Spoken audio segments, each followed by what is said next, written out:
Olá, família! Hoje nós vamos compartilhar o Vem Segue-me aqui, eu e o meu amigo Sérgio aqui do Japão, né? E aí ele vai compartilhar com a gente hoje o estudo das Escrituras, tá bom? Então, a gente vai começar aqui em 2 Timóteo, capítulo 2, versículo 5, tá bom? O apóstolo Paulo escreve a Timóteo o seguinte, pode ler, Sérgio, por favor. Trazendo à memória a fé não fingida que em ti há, a qual habitou primeiro em tua avó Loide e em tua mãe Eunice, e estou certo de que também habita em ti. Muito bom. Essa parte aqui, Paulo ele reconhece a avó, né, de Timóteo, que tinha uma fé, né? Ou seja, ela já era membro da igreja. Quando ele está falando a fé aqui, é a fé cristã, né? Então ela já tinha essa fé cristã, e também a filha dela, ou seja, a mãe de Timóteo, né? E também acompanhou nessa fé. E agora o filho também, né? O filho também agora tinha essa mesma fé, né? Nós sabemos que a fé, aqui como o apóstolo Paulo fala, né? Parece que a fé passou de um para o outro, né? Mas na verdade aqui é no sentido de criar os filhos, na verdade, porque a avó, né? Eu quero até agradecer às vós, né? Que ajudam os netos aí no evangelho, né? A conhecer o evangelho, leva. Às vezes a mãe não é membro, a avó leva o netinho para a igreja. Tudo isso ajuda, né?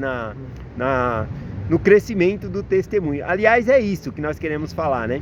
A fé ela é intransferível. Por exemplo, o seu testemunho é seu.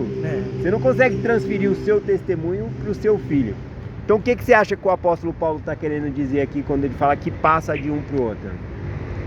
Que a gente tem que deixar um legado, né, para as próximas gerações, né?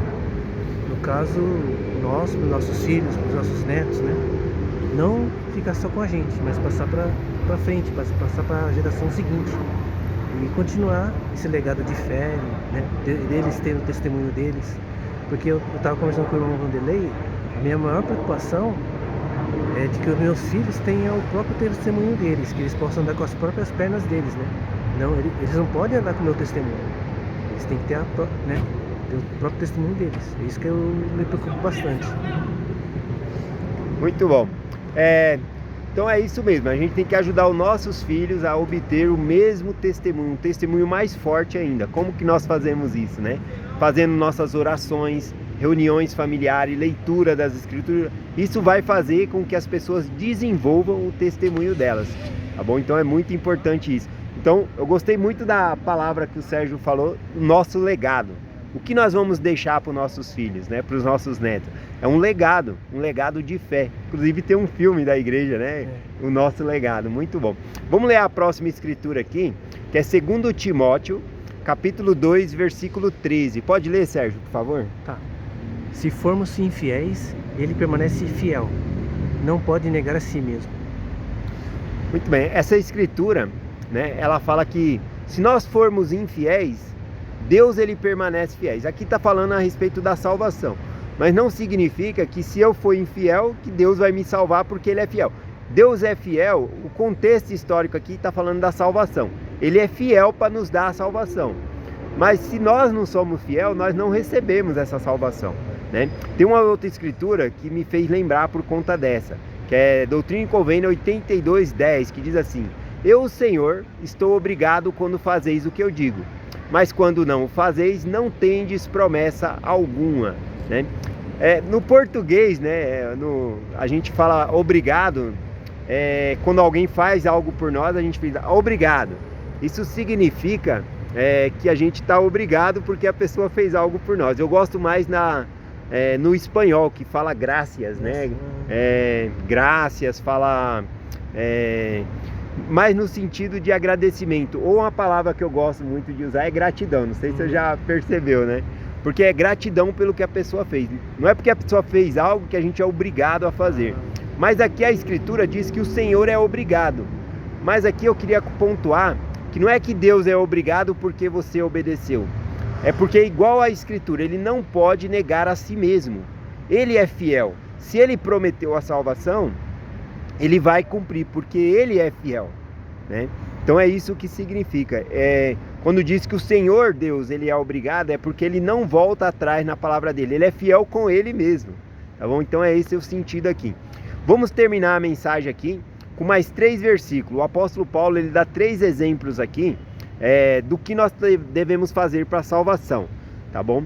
Então, vamos pegar aqui o versículo, deixa eu ver aqui, 2 Timóteo, capítulo 2, o versículo 4, 5 e o 6. Vamos ler o 4 primeiro, que ele vai dar 3 exemplos. Ele vai falar de um soldado, ele vai falar de um agricultor e também vai falar de um atleta, tá bom? Então vamos começar aqui no versículo 4, que ele vai falar sobre o soldado. Pode ler, Sérgio.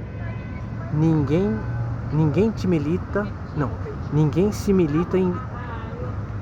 que milita se embaraça com negócios desta vida, para agradar aquele que o alistou para a guerra. Isso. Bom, aqui, né, quando fala ninguém limita em embaraço é misturado. Ele está falando, alguém que entrou para a guerra, ele não fica pensando nas coisas do mundo, ele está se concentrando na guerra. Quando nós entramos para o Evangelho, a gente não pode ficar olhando para trás. Tem uma outra escritura que diz lá em Lucas capítulo 9, versículo 62, que Jesus Cristo diz assim: ninguém que lança a mão do arado e olha para trás é apto para o reino de Deus. Então depois que a gente entrou para o Evangelho, a gente não pode ficar com saudade do mundo, né? Tem que largar o pecado. Então ele está falando que aquele que entra na guerra, o soldado, ele limita, ele vai lutar na guerra ali, sem ficar olhando para trás, sem se misturar com as coisas do mundo. E aqui ele vai falar sobre a competição, sobre o atleta agora, o versículo 5. Pode ler? Pode.